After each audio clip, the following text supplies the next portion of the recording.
Así of que the bueno, hasta prototype. aquí, muchísimas gracias. Y perdón por las I'm interrupciones de la sorry transmisión for the de la presentación. interruptions in the broadcasting of this presentation.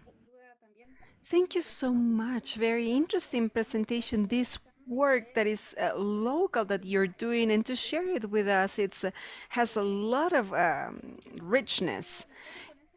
These four presentations that we have heard about are very interesting. There are elements that are articulated. I think it's transversal that this topic about research action and also the collaborative work, the use of the resources that already exist to create these projects and also share these local experiences. I think this is it covers all the projects. I wanted to ask CLADE, Nelsie. I wanted to ask Nelsie, I know we don't have much time. The question is, the project that you are developing talks about applying and using the local knowledge, and how can you integrate the local capacities within a project? And the second question is, considering the prevention of the sexual violence in the school is a fundamental pillar for the students, what do you think about the scalability or the escalation of the project, considering the real importance of these type of topics? Considering that when working gender violence, when improving the educational systems, how do you see this? Thank you, Maciel, for your question, and thank you all of my colleagues. And I listen to you and I wonder why we aren't doing things together. We should be doing things together and learning from each other and complementing the work that we are doing in the countries where we work. So this is an invitation for us to come closer and to work together, especially in the territories, because I think we can enrich our work. The first question, yes. What really happens is that, as we all know, one of the greatest potential of this methodology of action and methodology for research are related to the fact that the tools they have, and even the role of the researchers and the role of the actors, in this case of the educational communities, work to empower the capacities of those actors to read the reality, to analyze the reality, to express their perception of the reality, their experience, their daily life, to analyze that and to find transformation paths through that, because they interpret the impact of violence, in this case, of gender violence, in this case, that it has in the lives of children, of girls, of families, of women, and in their own learning, and also for female teachers and teachers as a whole, from all the stakeholders of the educational community. So this methodology, if we are strict with the methodology, if we respect the methodology, it will necessarily lead us to achieve the taking this ownership of these actors, considering that experience that is considered as normal, but that they haven't reflected on that. And they start reflecting or questioning themselves about this, and not waiting to find an external actor and who tells them about these. And as this is a very sensitive topic, we see there are a lot of restrictions or defenses about this, and they want to they need to question themselves about this and transform the situation. I think it's a bet, and we believe that it is possible. That's for the first question. I don't know if I answered the question, but I guess I did. And the second question, it's about the scaling up of these processes. We have thought a lot about these, especially in the last weeks, when we had these meetings with Rosie's team.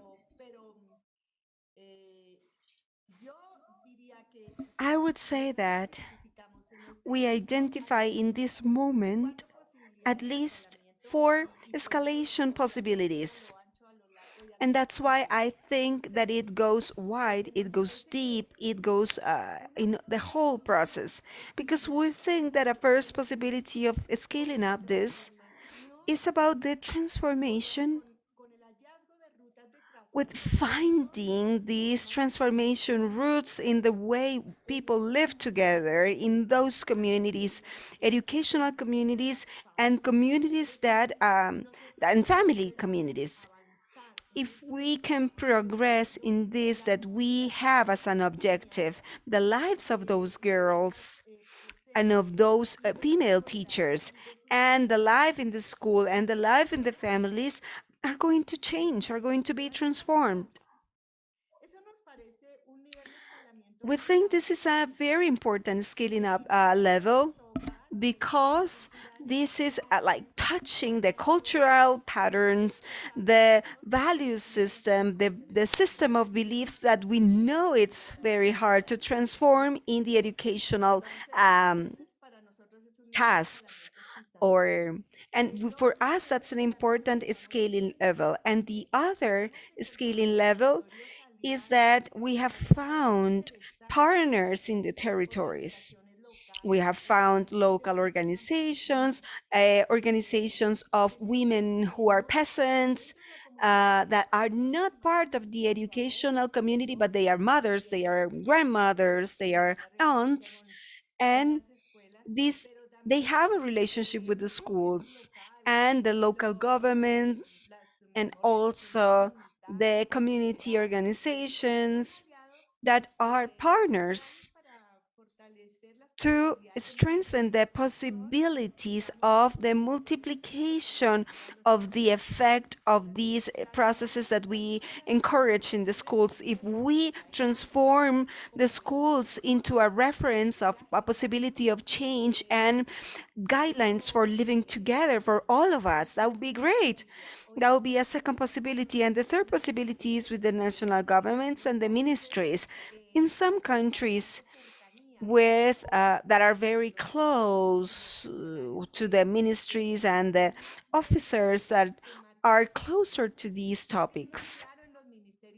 It's very clear in the ministries who works in these type of topics of prevention of gender violence, but there are also divisions that work on these areas or these topics, and we are open, or we have some kind of a close relationship with these people in the ministries, and this allows us to see that we can share the methodology and the possibility of other schools and other teachers are trained in this type of methodology. We'll see. And fourth is the international, because of the presence of CLADE in the region and the participation of CLADE in regional and global instances where they define or where public policies are defined. I think our possibilities of scaling this up is based mainly. Thank you, Nelsie. It's quite exciting. It's very exciting to listen to you, because what we need is to create these structural changes, cultural changes, in order to avoid sexual violence in the rural areas. That's really fundamental. Thank you for your presentation. And we're going to continue with the Q&A session and thinking about this idea of participative action research. I wanted to ask Angel and Claude, if you guys are there in the project that you're doing. You talk about the creation and the development of an innovation culture bottom up, incorporating the stakeholders from the beginning of the process. So I wanted to ask you, in the case of St. Lucia and Haiti, what have been the main challenges that you have faced in this process of involving or engaging the community, the school community from the beginning? And what are the main strengths that you have found, if you could mention this? Well, I would say the first approach that we took is that we wanted teachers who were interested in innovation. So when we recruited teachers, we did that with volunteer teachers. And because of the situation that we were in with the pandemic, teachers were already feeling very overwhelmed. And traditionally, they see this kind of work as extra work, and beyond what they do in the classroom. So we wanted to give them a really gentle introduction to innovation. And because it was a different approach where they would be the ones making the big decisions about what they would explore, what pace they would go at, it was really an interesting experience. But for now, our challenge in St. Lucia is we don't have a large number, as large as Haiti, for instance, because a lot of our teachers believe that it will take more time. It'll be additional work. But for those who have participated and are participating, they're seeing, and especially as we do coaching sessions with them and we do debriefs, they begin to see all of the insights that they get from the work that they do. And we keep sharing those insights with the Ministry of Education officials and administrators, and really modeling how this portfolio management work would go. And we're seeing that, yes, people are seeing the connections to the Ministry of Education priorities and to the work that they're doing in their classrooms as well. Other things that are going really well, we have teachers whose mindsets are beginning to shift. So we're moving into a second cycle of teacher-led innovation projects. And we have teachers who are continuing from the first cycle. We have teachers who are bringing on other teachers as well to try out this innovation process to see what it's like. And we're really looking forward to, in this cycle, to getting them to the prototyping stage where they can start trying out their solutions. For us, using the human-centered approach is really different. Spending a lot of time talking with the end users and getting their feedback in order to design a solution. That is new for us. And it's taking some time for us to get used to, using that approach and not just jumping to suggesting a solution to the problem. Muchas gracias, Angel. Thank you so much.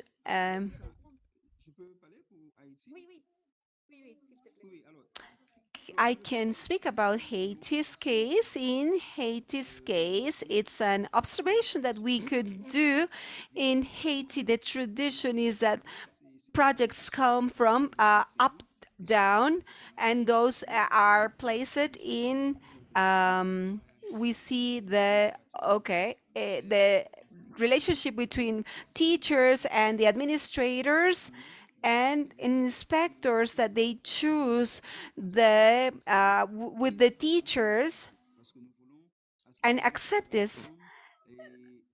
So all teachers can work in the same local areas, and when they do this in the same place, they avoid these technological problems. So they made the decision that teachers in the communities could work in the same school district, and not necessarily they come from the same school, but at least they work together. And there is innovation that was a little bit different and difficult to teachers to understand. And that is to say that these projects allow this meeting with the Ministry of Education, and that the ministers or the ministry sees the proposals of teachers, what are the challenges in the classrooms, and how teachers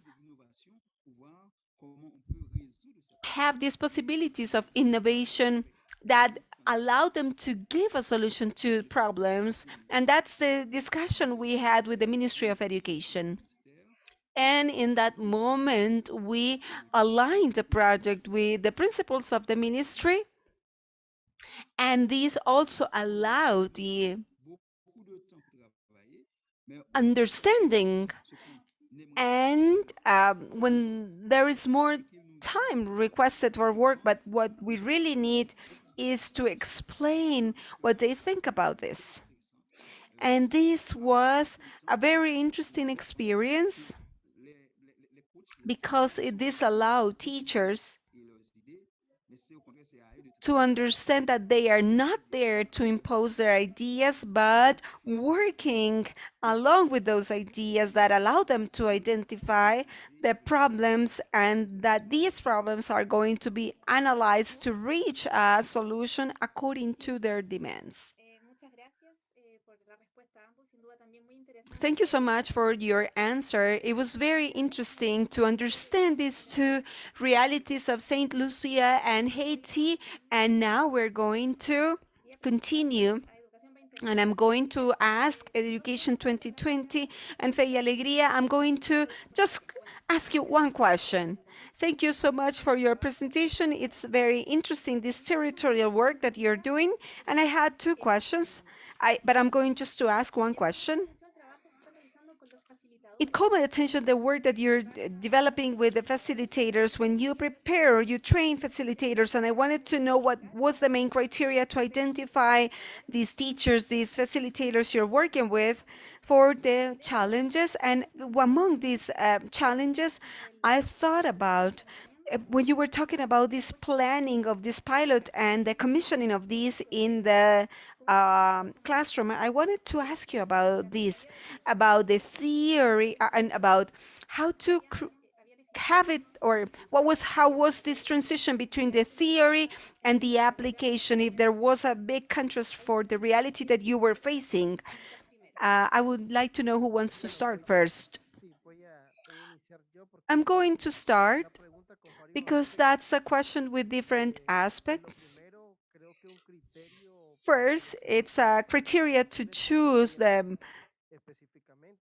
monitors or the facilitators. We don't have a criteria, basically a criteria. The important thing is that they are related to the school, to the education. They have a previous experience in terms of a teaching experience.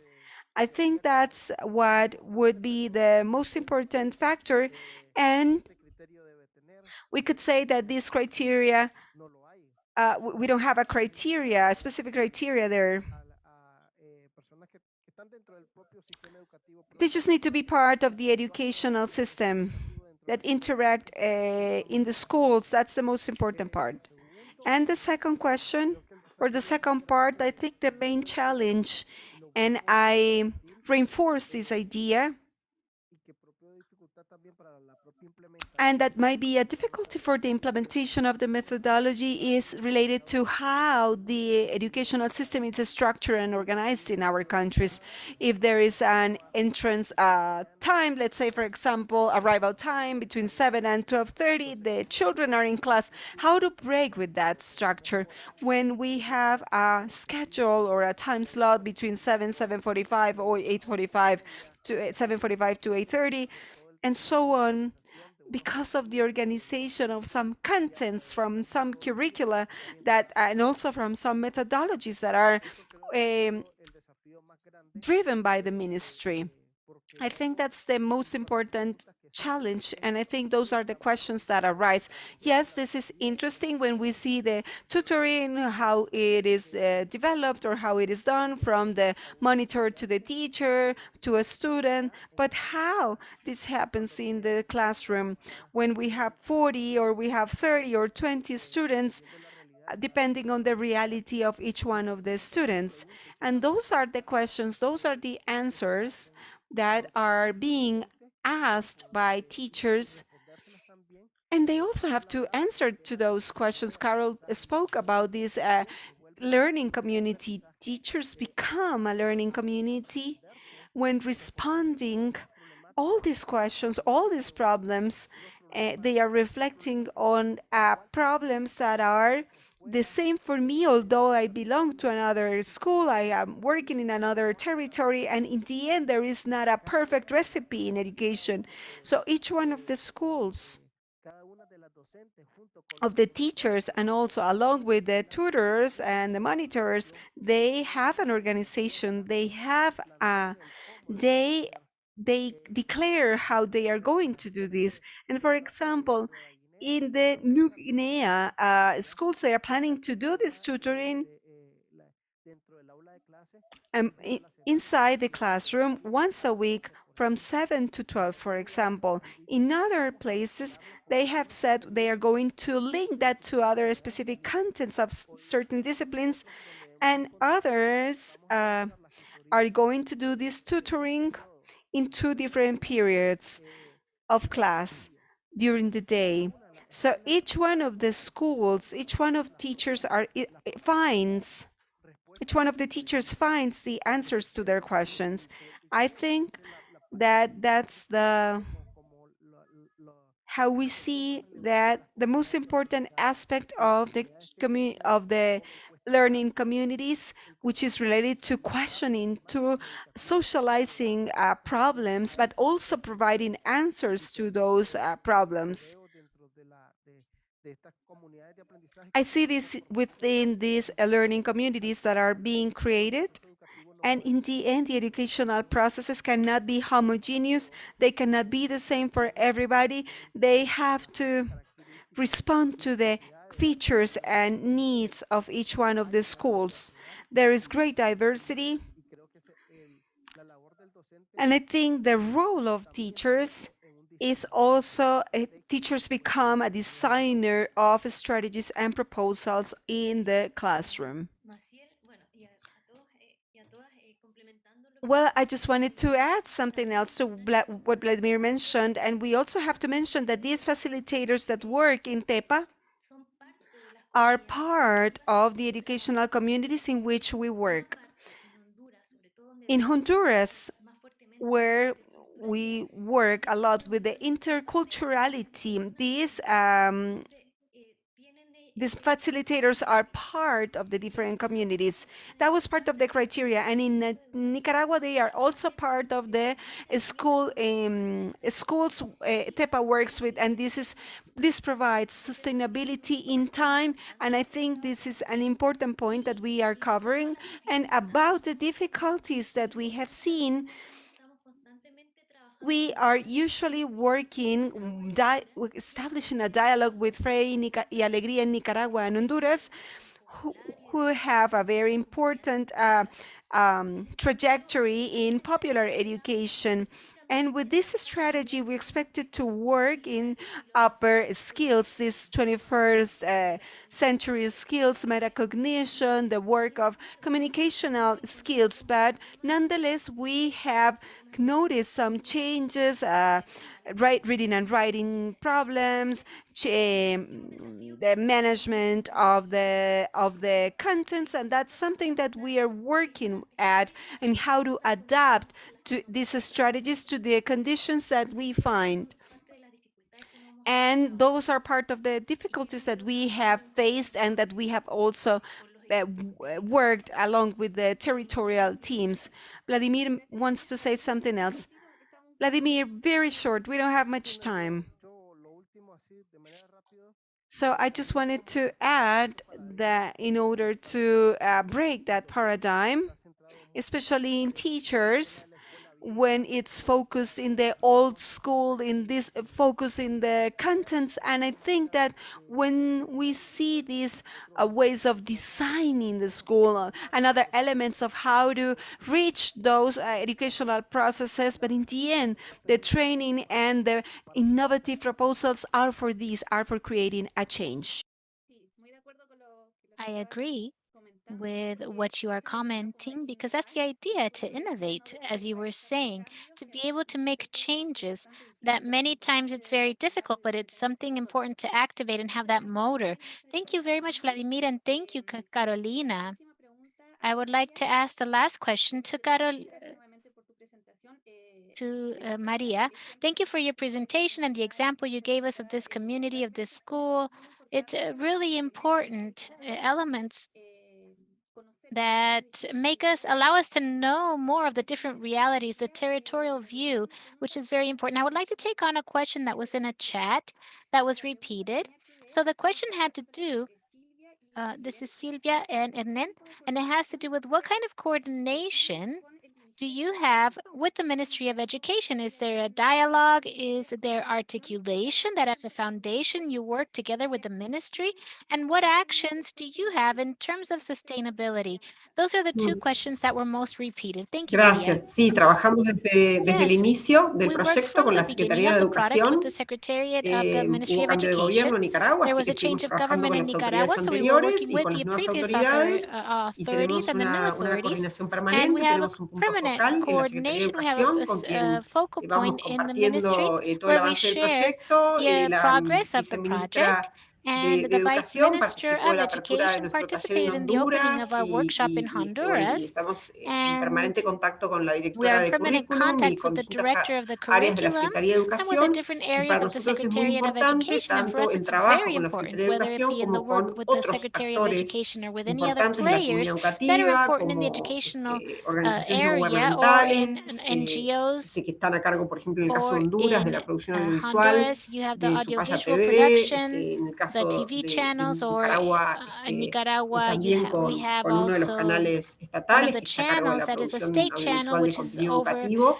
the Bueno, en el content, caso de Nicaragua, educational la content, universidad es and la also in que Nicaragua, encargada the de coordinar con la university is the Secretaría de one in Educación, charge también of hay una coordinating with coordinación the con Secretariat of ellos, pero Education, sí, and they're nosotros in tenemos, conversation el with them, but proyecto we se está have the trabajando en forma project is being articulada worked con las in an carteras de articulated educación, way with the lo different cual nos parece education importante por players, un which is tema important due to de escalamiento, ¿no? Y the sustentabilidad del scaling and proyecto. Es decir, sustainability of the tratar project. de So que to estos, try forma temprana, este that proyecto, this de alguna manera tenga project cabida somehow en la formulación de fit into políticas the formulation of y en la policies integración a and in programas the integrations existentes of programs that y se pueda de exist, esa and manera, that it can be en conjunto in con that otros way, actores también together with other importantes players that are also y comunidades important, locales, and with local communities, poder so dar that we can integración de estos actores give an claves para la integration of these key sustentabilidad. players for the sustainability. Thank you. And thank you all for participating in this panel. We are now closing down. There in the chat, you have the links of the different projects if you want more information regarding what is being carried out in each one of the organizations. Just to close, once again, I would like to thank you and reflect on how interesting it is that even though they're so different, the projects are so different, there's so many points in common. How are we all not working together in a regional, because there is so much we could do together. All these projects do not work with they all are going in the same direction. So the subjects are so diverse, yet the problem, like for example, problem having to do with gender or the training for teachers, and you have all these different issues that are similar. So once again, I would like to thank. We are questioning the new ways of teaching due to the pandemic, which is the idea that allowed us to see the positive side, which is to question what is happening.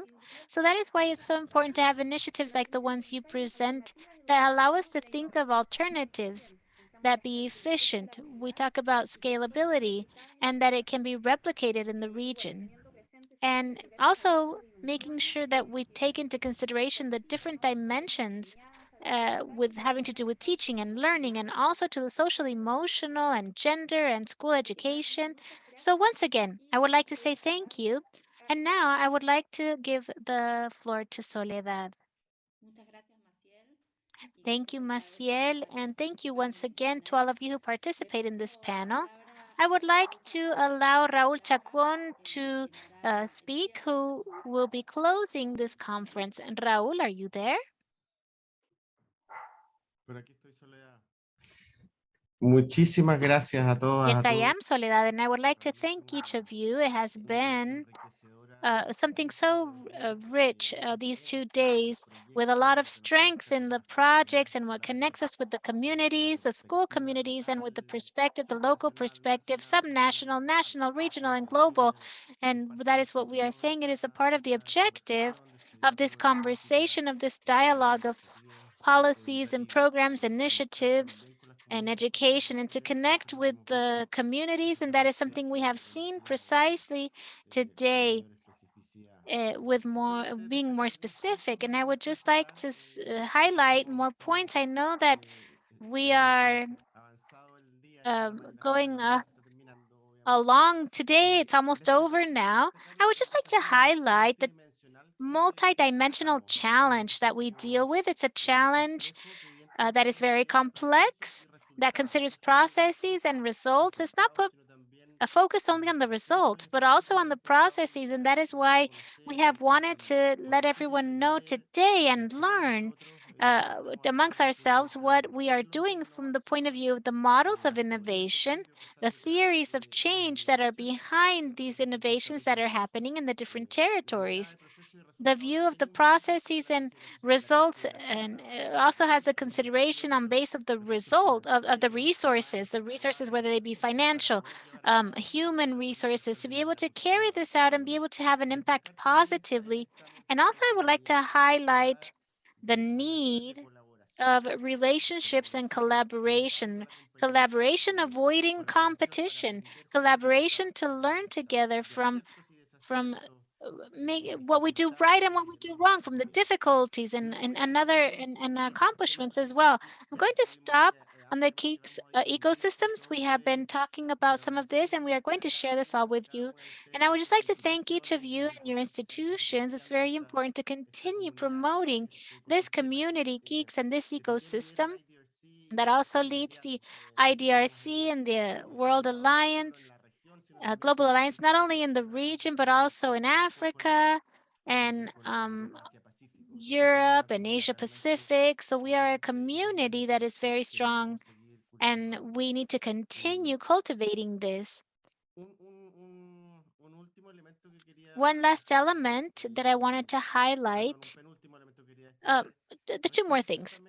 It has to do with the reflections that we had today regarding adaptation, contextualization, to making sense of the innovations. How do we act, presenting alternatives and solutions from the local space? It's very key, and each one of you was involved in that and contributing.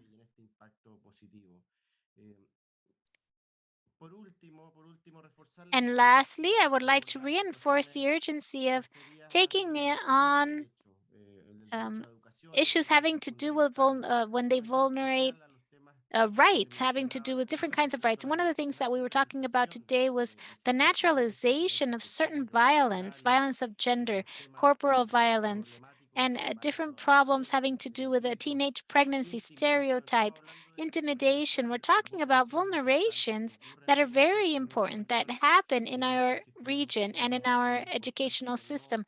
And it's important that we do not forget ever to raise the voice and take concrete actions regarding this. And many of you are doing so. And in that sense, it's great. I love listening to you. So a lot of progress, a lot of positive experiences to continue getting to know and learning. So I would like to get to know soon. Again, we would like to get deeper. And I'm sure there will be instances in person, because this being online, the remote, it helps a lot, but being in person all helps a different way, and we all know that. So thank you very much once again, and we hope to see you in another opportunity soon.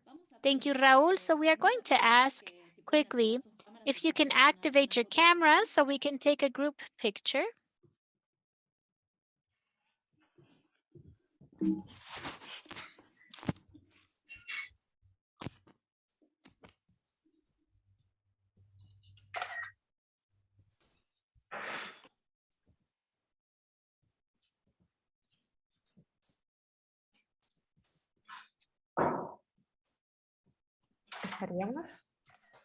¿Vamos? Bueno, buenísimo. Muchas gracias a todas y todos. Well, thank you. Thank you all. Hasta pronto. Thank you. See you soon. See you soon. Bye. Thank you. La educación en América Latina y el Caribe, compartiendo experiencias e innovaciones educativas exitosas entre países. ¿Qué es lo que hace el KIX LAC? Utilizando evidencia para generar políticas públicas educativas de alto impacto. ¿Qué es lo que hace el KIX LAC? Facilitando la construcción de redes entre personas y países que trabajan por una calidad integral de la educación. ¿Qué es lo que hace el KIX LAC? KIX LAC es el centro de intercambio de conocimiento e innovación en educación para América Latina y el Caribe, un espacio para pensar y mejorar la calidad de la educación en nuestros países. Existen distintos KICs en el mundo. En América Latina y el Caribe, el KIX incluye a Dominica, Granada, Guyana, Haití, Honduras, Nicaragua, Guatemala, El Salvador, Santa Lucía y San Vicente y las Granadinas. Pero todos trabajan por lo mismo: compartir, sistematizar y promover la mejora educativa. El desafío de una educación inclusiva nos convoca a todos: estudiantes, docentes, expertos, escuelas y países. Debemos mejorar la educación. Y eso es lo que hace el KIX LAC. Una iniciativa liderada por SUMMA, Laboratorio de Investigación e Innovación en Educación para América Latina y el Caribe, y la Organización de Estados del Caribe Oriental, OSS, e impulsada por GPE e IDRC.